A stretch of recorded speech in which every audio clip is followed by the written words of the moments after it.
주의 말씀은 내 발의 등이요 내 길의 빛이니이다. 오늘 우리 이사야서 강의 27번째 시간입니다. 오늘은 이사야서 18장 1절부터 7절까지 한 구절 한 구절 살펴보면서 은혜를 받도록 하겠습니다. 먼저 제가 이제 이 18장에 대한 설명을 좀 드릴게요. 지금까지 이사야 선지자가 이 열방들에 대한 심판을 예고했을 때는 그냥 정말 그 열방에 대한 그 죄를 묻고 책망하고 심판하겠다는 하나님의 엄중한 이야기만 있었어요. 그런데 이번에 구스, 에티오피아, 지금 현재 에티오피아거든요. 구스에 대한 심판 예언은 그 전의 예언과는 조금 달라요. 이 구스에 대한 심판은 장차 하나님의 놀라운 구원을 그들도 맛보고 이제 그들이 예물을 들고 예루살렘으로 와서 하나님을 경배해야 할 것이다 라는 그 이야기가 특별하게 포함이 되어 있답니다. 좀 그전과는 다른 내용이죠. 우리가 당시 남유다 왕은 히스기야 왕이었어요. 우리가 알다시피 히스기야는 아버지와는 다르게 그래도 정말 하나님을 잘 섬기려고 노력한 왕이잖아요. 믿음의 왕이잖아요.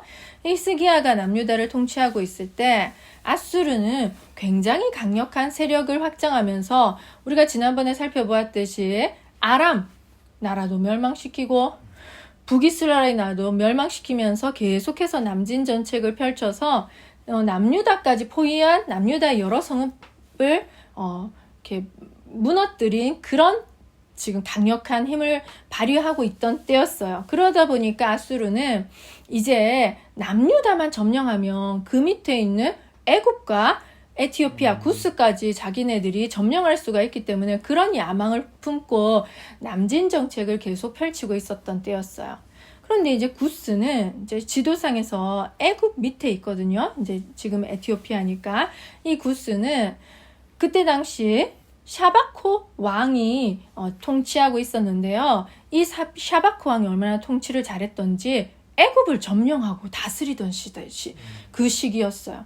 그래서 이 구스가 애굽을 통치하고 있었는데 이 샤바코 왕이 보니까 아수르가 그렇게 계속해서 남진 정책을 펼치니까 위협이 되잖아요. 그래서 이제 이스라엘, 남유다 거기에 예루살렘에 사절단을 보내서 이제 반아수르 정책을 도모한 거죠. 우리 힘을 합쳐서 아수르에 대항하자 하면서 이렇게 동맹국을 만들려는 그런 사절단을 예루살렘에 보내놓은 상태입니다. 그때 이제 이사야 선지자가 그 구스의 사신들에게 말하는 이야기로 이 이야기가 그 18장이 이루어져 있거든요. 먼저 1절을 보겠습니다. 슬프다 구스의 강 건너편 날개치는 소리나는 땅이여. 아멘. 자, 1절과 2절은 구스의 지역적인 특성을 잘 묘사해주고 있어요. 그러니까 강 건너편이라는 것은 그 구스 지역에는 나일강, 애굽에도 나일강이 흐르고 있죠. 그 애굽 밑에 구스가 있기 때문에 구스에도 구스는 나일강을 끼고 있어요. 나일강뿐만 아니라 많은 더 다른 강들이 있기 때문에 강 건너편이란 말이 나오는 거죠. 그러니까 강이 있다 보니까 기후가 후덥하고 습해서 거기에는 날벌레, 곤충들이 많이 살고 있었어요. 그러니까 건너편 날개치는 소리 나는 땅이요 라고 했던 것은 아마도 그 구스 땅에 날개 달린 곤충들이 많으니까 윙 거리는 그 지역의 특성을 묘사하면서 이렇게 구스 땅을 불렀던 것 같아요. 자, 그리고 2절 보겠습니다. 갈대배를 물에 띄우고 그 사절을 수로로 보내며 이르기를 민첩한 사절들아 너희는 강들이 흘러나누인 나라로 가되 장대하고 준수한 백성 곧 시초부터 두려움이 되며 강성하여 대적을 밟는 백성에게로 가라 하는도다. 아멘.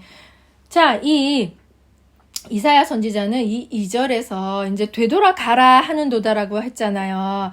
이 구스 사신들의 요청을 정중하게 거절해요. 이제 이사야 선지자는 왕궁 선지자였잖아요. 그 왕궁 선지자의 자격으로 지금 18장의 모든 얘기를 아주 정중하게 답변을 해주고 있는 겁니다. 그래서 이제 강들이 흘러 나누인 나라라는 것도 아까 제가 말씀드린 것처럼 구스의 지리적인 특징이죠. 그러니까 나일강뿐만 아니라 강들이라고 해서 여러 강들이 구스를 지나가고 있었어요. 자, 그래서 이제 이 거절을 아주 깔끔하게 하는 거예요. 그런데 이제 거절하면서 이 구스 사람들을 칭찬을 해요. 자, 봅시다. 민첩한 사절들아라고 하잖아요. 그 사자를 수로로 보내며 이르기를 민첩한 사절들아. 이 말은 먼저 이 구스 왕의 명을 받고 온 사절단을 이렇게 치하해 주는 거예요. 고생을. 그 민첩하게 그 명령을 받고 잘 왔으니까 오늘 수고 많았습니다. 이런 뜻인 거예요. 그리고 장대하고 준수한 백성이라고 했잖아요. 이 우리 알다시피 아프리카 사람들 얼마나 기골이 장대하고 키도 크고 우람하잖아요. 그러니까 그 모습을 말하는 거예요. 그리고 준수하다는 뜻은 윤기 있는 피부를 가진 그들이 구릿빛 피부를 가지지 않았겠습니까? 그러니까 뭐 윤기하고 막 키도 크고 장대하고 우리보다 몸집도 막 1.5배 크고 때로는 2배나 크고 하니까 아주 멋있어 보이는 우람해 보이는 그런 거를 지금 칭찬해주고 있는 거예요. 그리고 시초부터 두려움이 되며 라는 것은 장소적으로도 이 구스라는 것은 남쪽 끝을 상징했어요. 그러니까 멀리 있는 사람들인데 그들이 소문을 들으니까 엄청 크고 사람들이 억세고 힘도 세고 막 그러니까 두려움이 된 거예요. 일단 소문 듣기로. 그리고 또 시간적으로도 이 두려움이 됐던 거예요. 이 사람들은 처음 알게 된 그때부터 이 체구가 워낙 좋고 윤기 나는 피부에 당당하고 이러다 보니까 이 구스인들이 사람들이 보기에는 저 사람들 진짜 이렇다 이렇게 생각했던 거죠. 그리고 강성하여 대적을 밟는 백성이라고 이제 구스인을 계속해서 지금 칭찬해주고 있잖아요. 이건 무슨 말인가 하면 이제 그 당시 샤바크 왕이 애굽을 점령했기 때문에 아마 그런 애굽 땅을 점령했다는 그런 말이 아닌가 하는 그 추측을 하는 거죠. 어쨌든 이 2절에서 이사야 선지자는 구스인들을 칭찬해주고 치하하면서 정중하게 당신들과 동맹을 맺을 수 없다라는 거절을 말하고 있는 거죠. 왜 그런지는 이제 다음 절에서 우리가 알 수가 있어요. 3절 세상의 모든 거민 지상에 사는 너희여 산들 위에 기치를 세우거든 너희는 보고 나팔을 불거든 너희는 들을지어다. 네, 이제서야 왜 거절하는 것인지 그 이유를 소상히 설명해 주죠. 세상의 모든 거민 지상에 사는 너희들이여 이제 그 보고 들어라 이렇게 했는데 무엇을 보고 들으라고 하냐면 이제 선지자 이사야는 구스 그 사절단을 본국으로 돌려보내면서 하나님께서 장차 굉장히 놀라운 일을 행하실 것이란 것을 알려줍니다. 그러면서 돌려보내는 거예요. 그러니까 하나님의 때에 하나님께서는 아수르 군대 우리 사실 구스 사절단이 온 것은 아수르 때문이잖아요. 아수르 군대를 멸망시키기 위해서 그 산에 기치를 세우고 나팔을 불어서 군대를 소집해서 전쟁을 이제 예고하는 거죠. 그래서 그것을 통해서 이제 아수르 군대를 하나님께서 정말 순식간에 멸망시킬 것이라는 것을 이사야 선지자는 알고 있는 거예요. 그러니까 그것을 이 구스 사람들에게도 알려주고 있는 것이죠. 그러므로 구스의 사신들도 이사야 선지자 말을 듣자면 세상적으로 인간적인 생각으로 막 동맹을 맺고 군대를 소집해서 더 큰 군대를 만들고 이렇게 호들갑스럽게 바쁘게 왔다 갔다 할 것이 아니라 남의 나라에 사설단 보내는 것도 얼마나 그 돈이 들고 그 비용이 들고 시간이 드는 어려운 일이지 않겠습니까? 그런 거 하지 말고 하나님께 집중해서 하나님이 무엇을 하시는지 보고 들어라. 이거를 이사야 선지자는 구스 사신들에게도 말해주고 있는 것이죠. 아멘. 자, 4절. 여호와께서 내게 이르시되 내가 나의 처소에서 조용히 감찰함이 쬐이는 일광 같고 가을 더위에 운무 같도다. 아멘. 아멘. 이제 하나님께서 이제 자신께서 하시는 일들을 이렇게 말씀해주고 있는데 내가 나의 처소에서 조용히 감찰한다고 했어요. 근데 어떻게 감찰하냐면 쬐이는 일광 같고 라고 했잖아요. 우리가 한낮에 그 무더운 날에 태양이 내리쬐면 우리 태양은 있는 듯 없는 듯 그렇게 우리가 좀 인식하지 못하고 살잖아요. 근데 태양은 잠잠히 조용히 내리쬐면서 어떻게 합니까? 만물 모든 오곡백과를 연글게 만들고 성숙하게 만들고 그 태양이 무슨 일을 하는지 우리는 그 순간순간 알 수 없지만 나중에 가을 되면 그 열매가 익어 있는 거를 우리는 알 수 있잖아요. 그러니까 그 태양이 아주 묵묵하고 조용하게 자신의 일을 하는 것처럼 하나님도 조용히 이 땅을 지켜보면서 다 자신의 때를 기다리며 일을 하고 계신다는 그 뜻인 거예요. 태양처럼. 네. 또 가을 더위에 운무같도다.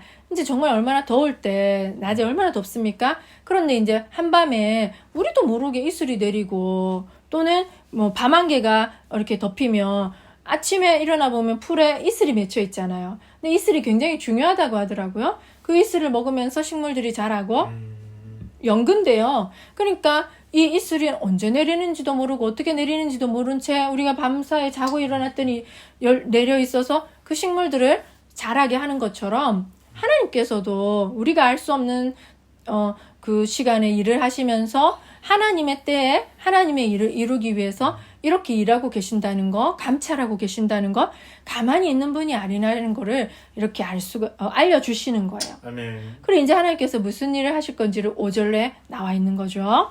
추수하기 전에 꽃이 떨어지고 포도가 맺혀 익혀갈 때 내가 낫으로 그 연한 가지를 베며 펴진 가지를 찍어버려서. 아멘. 네. 자, 추수하기 전에 꽃이 떨어지고 이제 포도 열매가 맺혀서 익어갈 때쯤이면 그 이제 소작하는 사람들은 풍성한 수확을 기대하면서 그것을 바라보잖아요.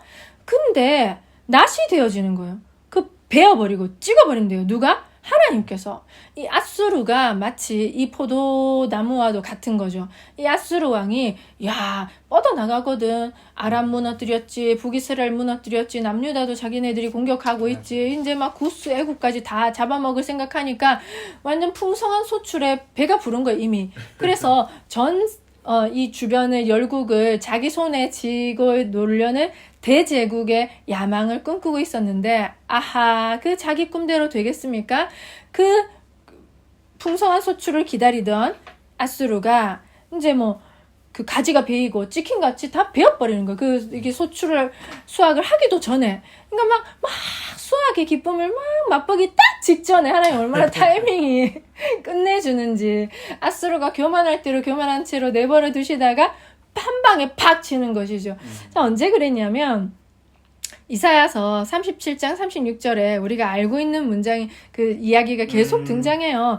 여호와의 사자가 나가서 아수르 진중에서 18만 5천인을 쳤으므로 아침에 일찍이 일어나 본즉 시체뿐이라. 아멘. 이거 얼마나 대단한지 몰라요. 이게 나중에 뒷부분까지 이어지거든요. 그러니까 그렇게 정말 아수르 사나립 왕이 완전 기세등등했는데 팍 꺾여버린 것이죠. 그러니까 하나님께서 아수르를 멸망시킬 거라는 것을 이사야는 알고 있었던 것이죠. 자, 그래서 어떻게 이들이 멸망을 당하는지 6절 보겠습니다. 산의 독수리와 땅의 들짐승에게 던져주리니 산의 독수리들이 그것으로 여름을 지내며 땅의 들짐승들이 다 그것으로 겨울을 지내리라 하셨습니다. 아멘. 하나님이 이렇게 아수르 군대를 결정적인 순간에 이렇게 죽여버렸잖아요. 18만 5천이 얼마나 많겠습니까? 그러니까 독수리고 짐승들이고 여름도 먹고 겨울도 먹을 정도 그 시체가 처치가 곤란했을 것 같아요. 그러니까 이 짐승들이 먹는 밥밖에 되지 않은 거죠. 아이고. 그러니까 사실은 그들이 독수리나 짐승들처럼 다른 나라를 잡아먹으려고 그렇게 야심만만하게 있는데 반대로 역전이 된 거예요. 그들이 오히려 밥이 된 거죠. 그렇게 멸망을 당하고 만다는 사실을 이사야 선지자는 정말 명쾌하게 예언을 해주고 있는 것입니다. 아멘. 자, 마지막 7절. 그때 강들이 흘러나누인 나라에 장대하고 준수한 백성 곧 시초의 두려움이 되며 강성하여 대적을 밟는 백성이 만군의 여호와께 드린 예물을 가지고 만군의 여호와의 이름을 두신 곧 시온산에 이르리라. 아멘. 이것은 아까 앞절에 나왔잖아요. 그 구스인들을 칭찬하고 이렇게 높여주는 말이잖아요. 그래서 이렇게 준수한 백성, 시초부터 두려움이 되며 강성하여 대적을 받는 백성, 이게 구스인을 뜻하는 거예요. 그들이 만군의 여호와께 드릴 예물을 가지고 만군의 여호와 이름을 두신 곳 시온산에 이르리라.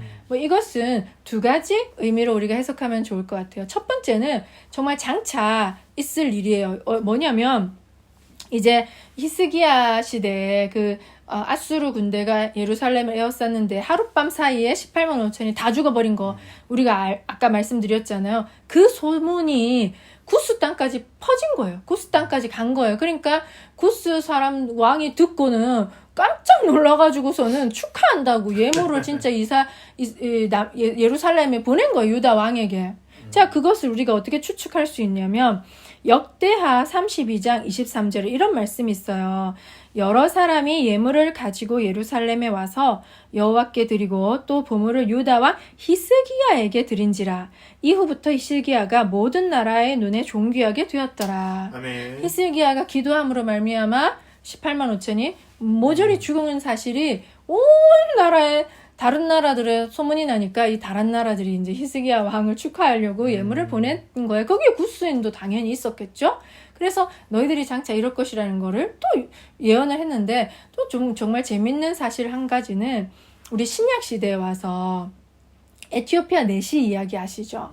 사도행전 8절에 보면은 이 에티오피아 구스입니다. 그 신약에서는 에티오피아 내시라고 적혀 있어요.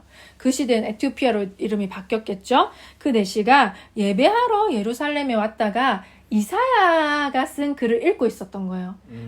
그런데 이제 빌립이 성령에 이끌려서 성령께서 글로 가라 해서 갔는데 에티오피아 내시가 두루마리 뭘 성경을 읽고 있네? 뭘 읽습니까? 그러니까 이사야의 글인 거예요.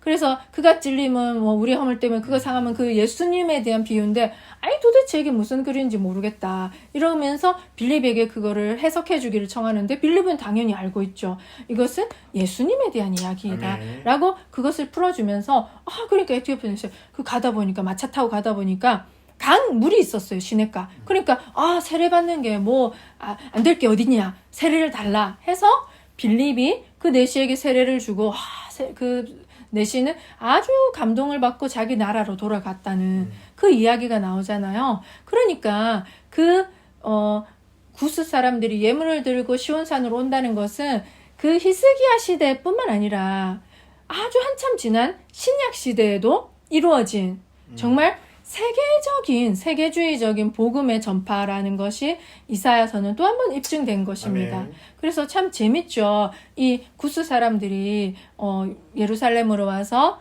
하나님께 예물을 드린다는 것은 정말 열방이 구원을 얻어서 우리 교회로 신약 시대의 교회로 모여든다는 것이죠. 지금 우리 전 세계 사람들이 다 하나님을 믿으면서 우리는 하나님 안에서 한 가족이 되어 있잖아요. 아멘. 우리는 누구든지 막론하고 하나님을 믿는 사람이면 똑같은 성경, 물론 자기 나라 말로 번역이 됐지만 내용은 똑같잖아요. 그거를 우리는 읽고 있다는 사실이 너무 놀랍지 않습니까? 아멘.